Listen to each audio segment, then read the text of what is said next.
Halo teman-teman, luar biasa. Apa kabarnya hari ini? Jawab dengan kabar saya luar biasa.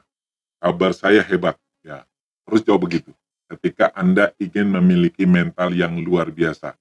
Kali ini kita berbicara tentang orang yang takut bekerja. Ya, bukannya orang ingin bekerja, tapi takut bekerja. Gini WA-nya. Kita dapat WA dari Zen. Ya, Zen. Ya, ini pasti laki-laki. Halo dokter, saya sangat tertarik dengan penjelasannya dokter mengenai cemas berlebihan atau anxiety. Saya sudah mengalami penyakit ini sekitar 6 tahun di tempat kerja saya. Saya selalu berusaha melawannya, tetapi selalu pikiran saya mengalahkan saya. Karena respon tubuh saya tidak bisa melawan dan akhirnya saya selalu menghindari tempat saya bekerja. Mohon solusinya. Oke, ini seolah-olah dia mengalami yang namanya trauma di tempat kerja sehingga dia takut ke tempat kerjanya. Kita kadang-kadang mengalami yang namanya trauma ya. Trauma itu bisa secara psikis, bisa secara fisik. Nah, secara psikis misalnya kita dimarahi oleh bos kita dimarahi oleh teman kita atau dibully lah di tempat kita kerja. Atau kita mengalami trauma fisik, misalnya kita jatuh dari tangga di tempat kita kerja, kita ketiban benda yang membuat kita sakit kepala gitu ya. Dan itu sebenarnya trauma. Trauma itu bisa psikologis, bisa juga fisik. Dokter akan bercerita kasus di luar ini ya, tapi kasusnya mirip. Dan ini bisa dijadikan contoh buat Z ya, atau teman-teman yang lain yang pernah mengalami trauma di tempat kerja.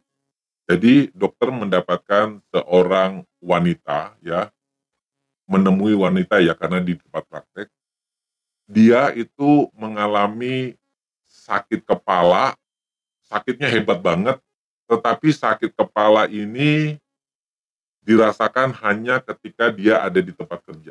Jadi sakit kepalanya luar biasa, sampai dia hilang sakit kepalanya kalau dia pulang kerja.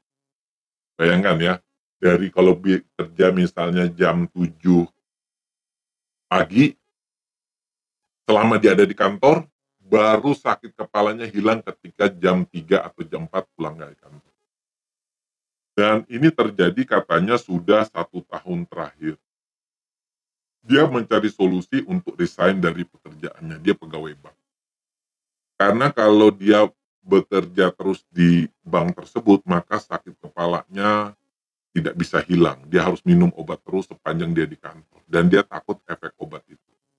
Tapi anehnya sakit kepalanya hilang kalau dia sudah keluar dari kantor. Luar biasa ya. Dan ini terjadi kurang dari 1 tahun atau apa. Dia mau minta resign, tapi orang tuanya tidak setuju karena menurut orang tuanya cari pekerjaan itu susah. Kalau saya setuju tuh orang tuanya, cari pekerjaan itu susah. Jadi kalau kita sudah dapat pekerjaan, harusnya kita bersyukur. Tapi bagaimana solusi menghilangkan sakit kepalanya? Nah, sakit kepala ini terjadi sejak dia lembur.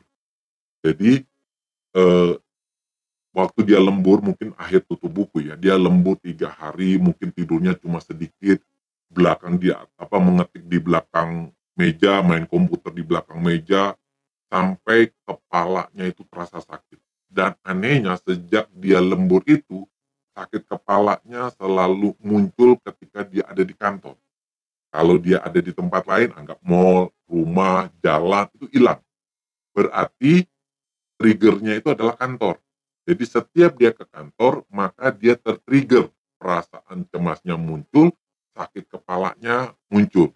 Berarti masalahnya adalah kantor itu men-trigger dia dengan keluhan yang sama. Jadi kita harus hilangkan triggernya. Untuk menghilangkan triggernya, dokter memakai hipnoterapi. Tetapi bagi teman-teman yang tidak bisa ketemu dengan seorang penghipnotis, teman-teman bisa melakukan afirmasi. Afirmasinya seperti ini ya Zen ya. Bagi teman-teman yang lain, afirmasinya seperti ini. Jadi mulai sekarang aku yakin kepalaku ini normal. Kepalaku ini sehat dimanapun aku berada. baik aku ada di kantor, baik aku ada di jalan, di rumah, saya yakin kepala saya ini sehat.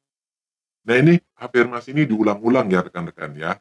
Nanti ketika rekan Jen mau pergi ke kantor, ketika Jen itu Jen katakan itu dari bangun tidur ya, bangun tidur ketika mau ke kantor, itu katakan, aku yakin kepalaku ini sehat walaupun aku di kantor. Ketika Jen di kantor ya, ada di kantor, lalu katakan dalam hati, aku yakin cemasku, bukan kata cemas ya, kalau masalahnya Jen kan cemas dan anxiety-nya muncul di kantor. Jadi sekarang aku yakin ketika aku di kantor, aku menjadi orang yang tetap tenang, tetap menjadi orang yang sabar, tetap menjadi sosok yang pemberani, dan aku yakin aku tetap bahagia sepanjang aku di kantor. Nah, jadi ketika malam mengucapkan kalimat seperti itu, ketika Zen juga di kantor ucapkan. Ketika Zen satu harian berhasil selama 1 24 jam atau berapa jam di kantor, Zen merasa benar-benar berani, ya, benar-benar merasa tenang, kasih kata-kata kalimat, ya Tuhan aku sekarang bahagia banget karena aku bisa melawan rasa takutku, rasa cemasku selama ini, gitu ya. Jadi afirmasinya seperti ini ya Zen ya. Aku sekarang menjadi orang yang tenang, menjadi orang yang sabar, menjadi sosok yang pemberani, dan aku merasa bahagia sekali walaupun aku ada di kantor sekalipun. Karena bagiku kantor itu adalah kantor yang luar biasa, kantor yang bisa membuat badanku semakin sehat, aku akan merasa menjadi sosok yang pemberani. Nah, kalimat itu diulang-ulang. Bahkan di kantor pun diulang-ulang. Ketika misalnya Jen menghadapi perasaan cemas lagi, ulang lagi kata-kata itu. Sehingga Zen harus memenangkan eh, pikirannya Zen bahwa apa yang katakan Zen itu benar-benar terjadi. Oke, Zen jangan menyerah karena selama ini kata kalimat Zen itu kan seolah-olah Zen menyerah dengan apa pikiran negatif yang ada di situ. Nah, caranya mengalahkan itu dengan melawan pikiran negatif dengan pikiran positif. Kalau Zen akan bisa mengalahkan dengan pikiran positif dengan cara apa? Dengan cara berkata-kata. Karena perkataan itu akan menembus pikirannya Zen dan pikiran negatif itu akan hilang. Lalu akan tergantikan dengan pikiran yang positif. Oke Zen, saudara saya yang luar biasa, tetap semangat.